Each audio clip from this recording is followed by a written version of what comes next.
மொத்தம் ஒரு 2 படம் நான் இளையராஜா சாரோட பண்ணியிருக்கேன். என்னுடைய பெஸ்ட் தருணங்கள் வந்து என் லைஃப்ல பெஸ்ட் தருணங்கள் வந்து எப்பயுமே அப்படித்தான். எனக்கு நல்லா ஞாபகம் இருக்கு. நான் வந்து என்னுடைய 5 வயசுல, என்னோட 5வது வயசுல எங்க அப்பா தோல் மேல தூக்கிட்டு போகும்போது ஒரு ஒரு பொருட்காட்சியில வந்து நான் வந்து அன்னக்கிளியை உணர்த்திடுறது ஸ்கிரீன் பண்ணும்போது நான் பார்த்தேன் அந்த பாட்டை. I was show shocked. எங்க அப்பாவை சட்டையை பிடிச்சி நிப்பாட்டேன். அப்படியே எங்க அப்பா நின்று எனக்காக வெயிட் பண்றாரு. நான் அந்த பாட்டை ஃபுல்லா கேட்கிறேன். கேட்டு எனக்கு என்னுடைய முதல் லல்லபி, என்னுடைய முதல் தாலாட்டுது ஆக்சுவலி. அதை கேட்டு எனக்கு மயக்கமே வந்துருச்சு, கடுமையான மயக்கம் வந்துருச்சு. அதுல இருந்து ஒரு பெரிய சர்ச் வந்து இளையராஜா மேல. அப்புறம் எங்க அப்பா சொல்லுவார், எங்க அப்பா வந்து பழைய பாடல்கள்லாம் பாடுவாங்க. எங்க வீட்டுல எல்லாருமே பாடுவாங்க, not a professional singers. Cinema பாடல் கண்டசலா மாதிரி எங்க அப்பா பாடுவாரு, எங்க அம்மா பீஸ்ல மாதிரி பாடுவாங்க. அதாவது சாப்பிடும் போது 2 பேரும் பாடிட்டே இருப்பாங்க. ரொம்ப ஆச்சரியமா இருக்கும். நாங்க அந்த மாதிரி ஒரு என்வாயன்மெண்ட்ல இருந்தா வளர்ந்தோம் ஆக்சுவலா. அப்ப Ilaiyaraaja played a major role in my life. அதுக்கப்புறம் வந்து கேசட் வந்த காலங்கள்ல எங்க வீட்டுல வசதி கிடையாது அவ்வளோ கேசட் எல்லாம் கேட்கறதுக்கு. அப்ப பக்கத்து வீட்டுல தான் போய் கேட்கணும். அப்ப நல்லா ஞாபகம் இருக்கு, பக்கத்து வீட்டுல வந்து ஒரு பிளாட்டா இருக்கும். அப்ப நீங்க எப்படி சொர்க்கமா இருக்கும் அந்த காலத்துல. அப்ப நிழல்கள் பாட்டுலாம் வந்து நான் காலையில 9 மணிக்கு ரிலீஸ் ஆச்சு, 10 மணிக்கு வாங்கியிருந்த அந்த ஃப்ரெண்டு எங்க அண்ணா, அவர் வந்து ஒரு தெரிஞ்சவர் தான், அவர் வந்து போடுறாரு. அன்னைக்கு இரவு முழுதும் நாங்க கேட்டுக்கிட்டே இருந்தோம். அன்னைக்கு வந்து நான் சாப்பிட கூட ஆமா, அந்த வானமகள் நானுகிறாள், அந்த அந்த ஏக் தோ தீன் இல்ல. இப்ப இந்த பாட்டு இதெல்லாம் இது வந்து அப்புறம் முதல் மரியாதை நிறைய பாடல்கள் வந்து முதல் மரியாதை. நான் வயசாகி நான் வந்து காலேஜ்லாம் வந்துட்டேன். ஸோ இளையராஜா வந்து ஒரு பெரிய, நான் வந்து ஒரு பெரிய ஆச்சரியமா மட்டும் பார்க்கல, என்னுடைய லைஃப்ல ரொம்ப மீனிங்ஃபுல்லா இருந்தார். அதான் அடிக்கடி சொல்லுவேன், காதல் பண்ணும்போது நம்மளுக்கு எம்எஸ்வி பாடல்கள் தேவைப்படுது, காதல் தோல்வி அடையும் போது நம்மளுக்கு இளையராஜா. ஸோ அவ்வளவு இன்டென்ஸ். நீங்க ஒத்து பாத்தீங்கன்னா, நீங்க காதல்ன்றது ஒரு வெற்றி. ஆமா, ஆனா காதல்ல ரொம்ப சுகமானது, ரொம்ப வந்து நம்ம லைஃப் லாங்கா என்னன்னா காதல் தோல்விதான். அந்த காதல் தோல்வி ஒரு பொயட்டிக்கான ஒரு விஷயம். அந்த காதல் தோல்விக்கு வெறும் இளையராஜா பாடல் தான் இருக்கும். சோ அது ஒரு பெரிய ஒரு இன்டென்ஸான எக்ஸ்பீரியன்ஸ். அப்புறம் தமிழ்நாட்டினுடைய ஒரு சைக்கே, மியூசிக்கல் சைக்கேய அவர் கிரியேட் பண்ணிருக்காரு ஒரு 40 வருஷம். அதாவது வந்து நம்மளுக்குள்ள எல்லாருக்குமே ஒரு மியூசிக்கல் டெம்ப்ளேட் இருக்கு. அந்த டெம்ப்ளேட்டை அவர் ரொம்ப அழகா அதை நம்மளுக்குள்ள ஃபிக்ஸ் பண்ணி கொடுத்தார். அவருடைய கான்ட்ரிபியூஷன்ல இதோட ஒரு பெரிய கான்ட்ரிபியூஷன் நம்ம தமிழ் சமூகத்தில் இருக்குமான்னு தெரியல. அப்புறம் அவரை ரொம்ப பெரிய கனவுகளாக பார்த்து பார்த்து பார்த்து அவர் கூட நான் ஒர்க் பண்ணணும் போகும்போது, முதல் படம் எனக்கு கிடைச்சவொடனே இளையராஜாக்கு போகக்கூடாதுன்னு முடிவு பண்ணிட்டேன். ஏன்னா அதான் ஐ திங்க் எனக்கு வந்து நான் ராஜா சார் இல்லாம வின் பண்ணணும்னு முடிவு பண்ணேன். ரொம்ப ஒரு இருமாப்பா எனக்கு வந்து என்னுடைய கிராஃப்ட் மட்டும் தான் வின் பண்ணணும்னு நினைச்சேன். செகண்ட் படம் வந்து நந்தலாலா, ஆனா அது பண்ண முடியல. அதுக்கப்புறம் நான் ராஜா சட்டை நந்தலாலா போய் ஒர்க் பண்ணும்போது மோஸ்ட், அதாவது எப்படி சொல்றது, நான் ரொம்ப சாமியெல்லாம் நம்புறது கிடையாது. அவர் என்ன சில டைம் கோயிலெல்லாம் கூப்பிட்டுக்க, நான் ரொம்ப வெகமெண்டா இல்லைங்க, நான் சாமியெல்லாம் கும்பிட மாட்டேன், நீங்க தான் சாமி அப்படின்னு இருக்கேன். அப்ப அவர் கூட இருந்த காலகட்டத்தில் அவர் வந்து சினிமா, அதாவது ஒரு இசையை அவர் நேசிக்கிறத பார்த்துட்டு ரொம்ப நான் ஷாக் ஆயிட்டேன். சொல்லப்போனா எனக்கு அவர் பெரிய இன்ஸ்பிரேஷன். காலைல 7 மணிக்கு வருவாரு, என்னை தான் வந்து கூட்டு போக சொல்லுவார் வீட்டுல கார்ல. சாயங்காலம் 7 மணிக்கு திரும்பி கொண்டு வந்து வீட்டுல விட சொல்லுவாரு. அந்த அந்த அந்த கிட்டத்தட்ட அந்த 12 மணி நேரத்துல அவர் சாப்பிடுறது வந்து பாத்தீங்கன்னா ஒரு 1/2 hour இருக்கும். அந்த 1/2 hour தவிர மிச்சம் எல்லாமே வெறும் மியூசிக் தான். ஒரு காசிப் பேச மாட்டார். Music music music. அப்புறம் ஏதாவது சில அறிவுரைகள் சொல்லுவாரு, இந்த மாதிரி நீ இதை படி அதை படின்னு சொல்லுவாரு. மிச்சப்படி நாங்க டிஸ்கஷன். நான் அதுக்காக என்ன ராஜா சட்டை போகும்போது நிறைய படிச்சுட்டு போவேன். ஸோ இந்த மொமெண்ட் வந்து என் லைஃப்ல வந்து இப்ப சொல்லும் போது இமீடியட்டா எனக்கு வந்து மொத்தமா பாத்தீங்கன்னா எனக்கு வந்து இந்த 9 படங்கள்ல இந்த 11-12 வருஷங்கள்ல நான் வந்து என்னுடைய பெரிய அலாதியான மோஸ்ட் இன்டென்ஸ் நான் வாழ்ந்த பீரியட் வந்து நான் ராஜாவோடு இருந்த தருணங்கள் தான் நான் எப்பயுமே சொல்லுவேன் ஆக்சுவலா வந்து. அப்புறம் ஓனாய் ஆட்டுக்குட்டி. ஆட்டுக்குட்டி வந்து ஆட்டுக்குட்டியில வந்து நான் என்னன்னா நந்தலால ஒரு தப்பு பண்ணிட்டேன். அவர் 6 பாட்டு போட்டு கொடுத்தாரு, ஆனா நான் 2 பாட்டு தான் பாட்டில் யூஸ் பண்ணேன். அவனுக்கு பயங்கர கோவம். ஓனாய் ஆட்டுக்குட்டி போகும்போது வெளியே போட்டுட்டாரு. போன உடனே என்ன பண்ணாரு, என்ன வந்திருக்கு அப்படின்னாரு.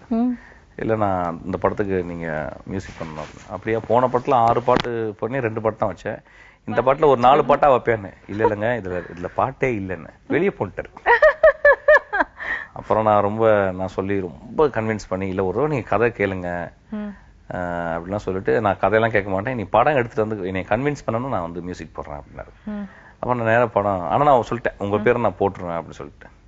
அப்புறம் அவர் பேரெல்லாம் போட்டுட்டு அதுக்கப்புறம் நான் படம்லாம் பண்ணிட்டு டபுள் பாசிட்டிவ் காட்டும்போது அவர் வந்து சொன்னாரு, நான் எக்ஸப்ஷனலா இருக்கு, நான் பண்றேன் அப்படின்னாரு.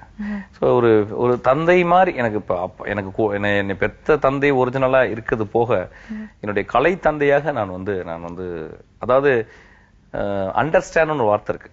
அதோடைய ஆக்சுவல் மீனிங் என்னன்னா ஸ்டாண்டிங் அண்டர் தான். If you stand under some great men or a great person you will understand. அதான் மீனிங் ஆக்சுவலா. இப்போ எனக்கு தெரிஞ்ச நான் ராஜா சாருக்கு மட்டும்தான் கீழே நான் உட்கார்ந்துருக்கேன் ஆக்சுவலா. அப்புறம் நான் இங்க யாரும் அண்டர்ஸ்டாண்ட் பண்ற மாதிரி யாரும் இல்லைன்னு நினைக்கிறேன். Which is the most arrogant statement I know. I was about to say, but why so much arrogance? I don't mind saying that actually, because my association with him, and of course I've gone through all this many experience in Tamil cinema and meet, and I would say that I understand him. That means I stand under him all my life. Okay. இப்ப வேற மாதிரி ஒரு சூழ்நிலை வருது. So you will stick to உங்களோட பாஸ்ட்ல நீங்க படிச்ச அந்த ஒபினியன் அதோடயே இருப்பீங்களா இல்ல மாறுவீங்களா? Will it change you? Cinema it's a strongly an academic work. It is not நம்ம நினைச்சுக்கிறோம் சினிமா நம்ம ஒரு விஷயத்தை பார்த்தோன்னு புரிஞ்சு போகணும்ல. Cinema you have to practice. ஒரு ஸ்கிரிப்ட் ரைட்டரா நீங்க ஒரு டைரக்டர் ஆகணும்னா you have to be a script writer. ஒரு script ரைட்டர்னா you should have read at least minimum ஒரு 100 to 200 great literature நீங்க படிச்சிருக்கணும். உங்களுக்கு நேச்சுரலாவே கதை சொல்லும் திறன் இருக்கணும். இல்லைன்னா நேச்சுரலாவே உங்களுக்கு கதையை கேட்கிற திறன் இருக்கணும். அதாவது கதையை ஐடென்டிஃபை பண்ணிக்கிற திறன் இருக்கணும். இது உங்களுக்கு you need a time to practise this time actually. இது இல்லாம உங்களுக்கு லாபகம் வராது. இது இல்லாம உங்களுக்கு see when you practice it will become your second nature. Without practice you can't do. இப்போ மோஸ்ட் ஆஃப் த பீப்புள் இப்போ ட்ரெண்ட்னு நீங்க சொல்றது ஒரு சினிமா பார்த்துட்டு சினிமா பண்றாங்க. அதுல எனக்கு நம்பிக்கை கிடையாது. ஒரு சினிமான்றது ஒரு பிலிம் மேக்கருடைய கம்ப்ளீட்டட் விஷன். இப்ப நான் எனக்கு சேது ரொம்ப ஆத்மார்த்தமான படம். நானும் ஒரு அசிஸ்டன்ட் டைரக்டர் சேதுவை நான் பார்த்திருக்கேன். அந்த சேதுவை பார்த்து நான் எந்திரிச்சு கிருஷ்ணவேணி தியேட்டர்ல எல்லாரும் எந்திரிச்சு ஸ்டாண்டிங் ஓவேஷன் பண்ணும்போது நான் ஓவேஷன் பண்ணி நான் பயங்கரமா அழுந்திருக்கேன். அந்த சேதுவை நான் எப்படி யூஸ் பண்ணிக்கிறேன்னா, சேது பாலா எழுதும் போது அந்த சின்ன வயசுல இருந்த எல்லா எக்ஸ்பீரியன்ஸையும் எடுத்து பாலா எழுதுறான். அதுல அவ்வளவு உயிர் இருந்துச்சு. அப்புறம் அதுல ஒரு ஹாலிவுட்ல சொல்ற ஒரு 3 plot ஸ்ட்ரக்சர் இன்டைரக்டா உள்ள இருக்கு. நீங்க ஒரு ரைட் ஸ்டோரி நீங்க எழுதிட்டீங்கன்னா ஒரு பெஸ்ட் ஸ்ட்ரக்சருக்குள்ள அது ரைட் ஸ்டோரி ஆயிடுது. இப்ப நான் என்னுடைய படங்கள் சித்திரம் பேசடி 5 அதெல்லாம் பண்ணும்போது இந்த பக்கம் சேதுவை ஒன்லைன் எழுதி வச்சுட்டு, தங்கப்பதக்கம் ஒன்லைன் எழுதி வச்சுட்டு, அதுக்கப்புறம் தேவர் மகன் ஒன்லைன் எழுதி வச்சுட்டு, காதலிக்க நேரம் ஒன்லைன் எழுதி வச்சுட்டு, இந்த ஸ்ட்ரக்சரை நான் கம்பேர் பண்ணி நான் சித்திரம் பேசடி எழுதினேன். So it's an academical work. இப்ப நீ பாலாட்ட போய் நான் சொன்னேன், இப்படி நான் பண்ணிருக்கேன் பாலானா, பாலா அது என்னடா அது நான் அது ஒன்றும் பெரிய படம் இல்லை பாலா சொல்றாரு. ஆனா நான் சொல்றேன் உனக்கு தெரியாது 3 plot ஸ்ட்ரக்சர் அதுக்குள்ள இருக்கு. ஏன்னா அது it's a great story. When you write it on the right sense, theoretically போய் உட்கார்ந்து அது அழகா போய் உட்காருது. See, that is what the best thing. நீங்க ஒரு பாட்டி ஒரு அருமையான கதை சொல்றாங்க அப்படின்னா அதுல பெரிய ஸ்ட்ரக்சர் இருக்கும் ஆக்சுவலா. சோ நான் சினிமாவை ரொம்ப ஸ்ட்ரக்சரலா பாக்குறேன். இப்ப நீங்க அதை எப்படி நீங்க ட்ரெண்ட்னு சொன்னீங்கன்னா, ட்ரெண்ட்ன்றது மீனிங் அதுவும் ஒரு டைமுக்குள்ளே இருக்கு. அந்த ட்ரெண்ட் இட் வில் சேஞ்ச். ஆனா இது டைம்லெஸ். ஒரு அம்மாக்கு 10 மாசம் குழந்தை வயிற்றுக்குள்ள இருக்கணும். இது ட்ரெண்ட் இதுக்குள்ள வராது. இன்னும் 100 வருஷம் ஆனாலும் அதுதான் உங்களுக்கு. இதுக்கு டைமே நீங்க அப்ளை பண்ணி ட்ரெண்டே அப்ளை பண்ண முடியாது. என்னை பொறுத்தல ஒரு கதையும் ஒரு கருவா தான் நான் பாக்குறேன். அதுதான் கருன்னு சொல்றான் கதையவே. So you can apply trend. நீங்க பிலிம் மேக்கிங்க நீங்க ட்ரெண்ட்ல பண்ணலாம். ஃபார் எக்ஸாம்பிள் 20 வருஷத்துக்கு முந்தி ஒரு எடிட்டிங் ஸ்டைல் இன்னைக்கு இல்ல. இன்னைக்கு எடிட்டிங் ஸ்டைல் ஃபார் மோர் ஆயிடுச்சு. அதான் நான் சொல்றேன். இன்னைக்கு உங்களுக்கு உதிரிப்பூக்கள் இன்னைக்கு படம் அதே மாதிரி ஒரு படம் எடுத்தா இன்னைக்கு ஓடுமான்னு டவுட் ஆயிடுச்சு. ஏன்னா உதிரிப்பூக்களை பாக்குற அளவுக்கு பொறுமை இல்லை நம்மளுக்கு what next, because we are exposed to the TV culture. So it means what this நம்மளுடைய இந்த ஜெனரேஷன்ல இருக்க ஐடியாஸும் இந்த மீடியா பம்பார்ட்மெண்ட்டும் குழந்தைகளை வேற ஒரு லெவலுக்கு இன்டெலிஜென்ஸ் கிடைக்குது ஆக்சுவலா. But at the same time as a filmmaker I should stick to my இந்த ட்ரெண்ட்லெஸ்ஸான ஒரு ஸ்டேட் இருக்குல்ல, அதாவது ஒரு தாய் கருவை உருவாக்குற மாதிரி அந்த மாதிரி ஒரு இடத்துல நான் ஆர்ட் பண்ணணும். அந்த ஆர்ட்டுக்கு மட்டும் தான் நீங்க ட்ரெண்டே கிடையாது. இப்போ I am not in Facebook, I am not in Twitter, I am in WhatsApp. அதுவே நான் யோசிச்சிருக்கேன். இப்ப என்ன சொல்லிருக்கேன், இந்த படம் ஆரம்பிக்கும் போது ஐ திங்க் ஐ ஷுட் ஒரு 6 months செல்ல கட் பண்ணலாம்னு யோசிச்சிருக்கேன். பிகாஸ் திஸ் பம்பார்ட்மெண்ட் இப்போ ஒரு செல்ல ஒரு நாளைக்கு ஒரு 300 ஃபோன் வருது. அந்த 300 ஃபோன்ல 3 ஃபோன் தான் அதாவது எசென்சியலா இருக்கு. மிச்சம் 297 phone calls just hi bye தான். we are talking only gossips. இது வந்து சின்சியரா நான் சொல்றது என்னுடைய அப்சர்வேஷன் ஆக்சுவலா. அந்த 3 கால் பாத்தீங்கன்னா யாராவது எஸ்விஆர்னு ஒருத்தர் வந்து இன்னைக்கு என்ன புக் படிச்சேன், நான் இதை படிச்சுக்கிறேன், நான் ஒரு இன்னைக்கு படிச்சதை சொல்றேன்னு சொல்றாரு.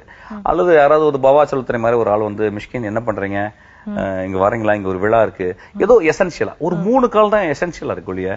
மிச்சம் 297 கால்கள் it is just a waste of time. So இனிமே போன்லயும் கிடைக்க மாட்டாரு மிஷ்கின். நான் போன் அமுத்தி வைக்கலாம்னு இருக்கேன். நான் 2 வருஷம் போன் ஆஃப் பண்ணி வச்சிருந்தேன். அதாவது நடுவுல I know that period. ஆமா அந்த பீரியட் ஆக்சுவலி. சோ இதுதான் see this is what my opinion about my life. You don't need to take it as a rule or standard thing.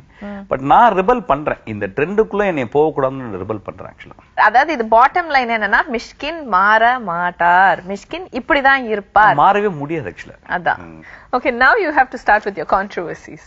ரொம்ப கிளாசிக் எக்ஸாம்பிள் பாலசக்திவேல் படம் வந்து இப்ப அந்த வழக்கு எண் 14 வந்து நாங்க வந்து அந்த படத்தை வந்து ரொம்ப எல்லாருமே ரொம்ப கொண்டாடி அது வந்து ஒரு நல்ல படம் அப்படின்னு பண்ணும்போது நான் அப்ப ஷூட் பண்ணிக்கிறேன். அது ஒரு படம் பண்ணிக்கும் போது எனக்கு எவ்ரிடே அந்த கிளைமேக்ஸ் ஷூட் பண்ணும்போது நான் என்னடா ஆச்சு அந்த பாலசக்திவேல் படம் என்னாச்சு கேட்கும்போது எனக்கு வந்து இல்ல படம் வந்து சரியா நல்லா இருக்கு, ஆனா இன்னும் பெருசா ரிசப்ஷன் இல்ல, மெதுவா அதாவது. இப்ப நான் ஒரு மேடைக்கு போகும்போது நான் மேடைக்கு போயிட்டே இருக்கும்போது மேடையில போய் உட்காந்து பாலா எப்படி இருக்கு அப்படின்னு அவன் வந்து என்ன சொன்னா வந்து பரவாயில்லடா அப்படின்னா. சமுத்திரக்கனி கேட்டவொடனே இல்லைண்ணே பிக்கப் ஆகுதுண்ணே அப்படின்னு எனக்கு ஒரு பெரிய மனசு கஷ்டமாயிருச்சு. அதாவது ஒரு நல்ல படம். இப்ப நான் மேடையில ஏறினோடனே எனக்கு தெரியுது மேடை வந்து அங்க உங்க ஒரு உட்கார்ந்துருக்க 1000 பேர் மட்டுமே கிடையாது. It's going to be telecasted to the whole Tamil Nadu. I find என்னுடைய கடமையாக அந்த இடத்துல நினைச்சது வந்து எல்லாத்தையுமே சினிமா பாக்குறவங்க எல்லாத்தையுமே நீங்க வந்து 100 படங்கள் வருது, அதுல 98 படங்கள் வந்து நீங்க மோசமான படங்களை நீங்க ஏத்துக்குங்க, ஆனா ரொம்ப நல்ல படங்களை நீங்க ரொம்ப பத்திரமா பாத்துக்கணும். அது பாலசக்திவேல் போன்ற ஒரு படங்கள் வந்து ஒரு நல்ல படங்கள், அதை நீங்க ரொம்ப தூக்கி கொண்டாடணும் அப்படின்னு ரொம்ப ரொம்ப உத்தியோகமா பேசினேன். அது வந்து ஒரு பெரிய கான்ட்ரவர்சி ஆக்கிட்டாங்க. அதாவது எப்படின்னு கேட்டா வந்து கோபமாக கத்தினார், அவசியம் இல்லாமல் பேசினார், அவசியத்தோட தான் பேசினேன். Sometimes I believe we have to that's the most என்னுடைய இப்ப நான் வந்து நிச்சயமா வந்து நான் நான் இறந்து போயிட்டேன்னு வச்சுங்களேன் ஒரு 10 வருஷமோ ஒரு 20 வருஷம் கழிச்சு. I think one of the most memorable truthful talk I have ever spoken about my fellow filmmaker. and அதுல வந்து எனக்கு சுயத்துல எனக்கு எந்த லாபமும் இல்ல. என்னுடைய சக படைப்பாளி ஒரு படத்தை நீங்க வந்து பத்திரமா பார்க்கணும், அவனை பத்திரமா பச்சுக்கணும்னு சொன்னது வந்து என்னோட பெரிய கடமையா நினைக்கிறேன்.